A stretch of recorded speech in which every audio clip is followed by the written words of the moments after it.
in the middle of this deep freeze has sparked debate about caring for children with disabilities. Two young girls were found wandering outside a hotel in single-digit temperatures with little clothing on. They are safe, and their mother is now facing charges.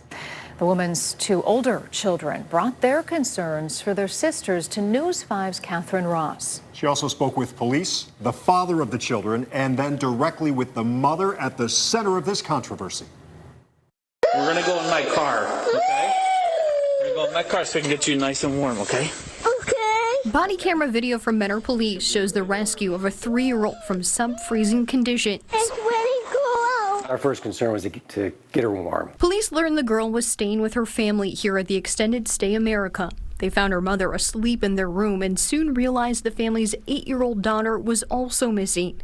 She was found dressed in a t-shirt in a nearby parking lot.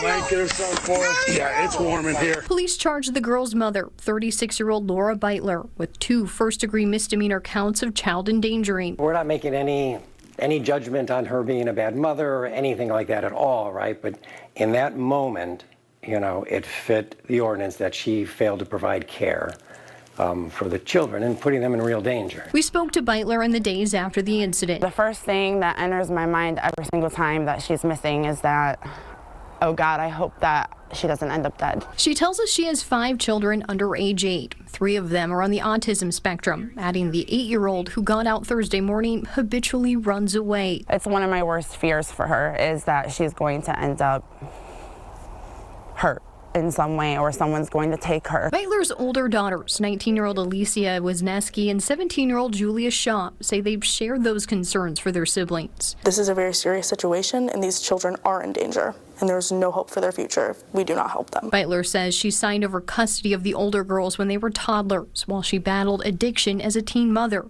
She says she's been clean for the past decade.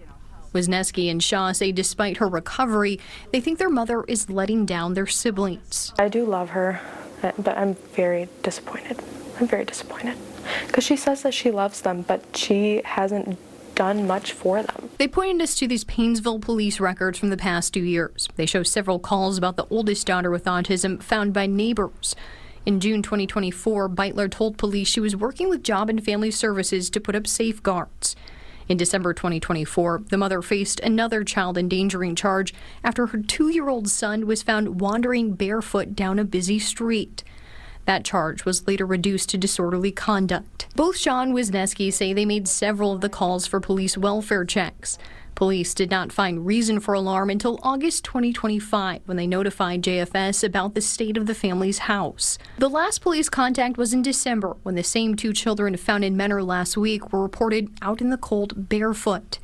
Again, JFS was contacted. The family was evicted from their Paynesville home shortly thereafter. Beitler tells us the documents don't paint her as a bad mother, but rather a mom overwhelmed by circumstances. I am trying to get them the services that they need, which is something that I've been doing. She says it's been difficult to navigate the system to get those services.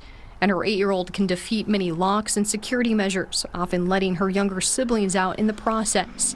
And the family's current homelessness is adding to the stress. Some of those services are on pause because they can't install things here at the hotel. The children's father is also defending Beitler. Because people jump into conclusions, it's not only messing with their mother, my kids are being upset too. Beitler's oldest daughters disagree. Do you think she's maybe just overwhelmed?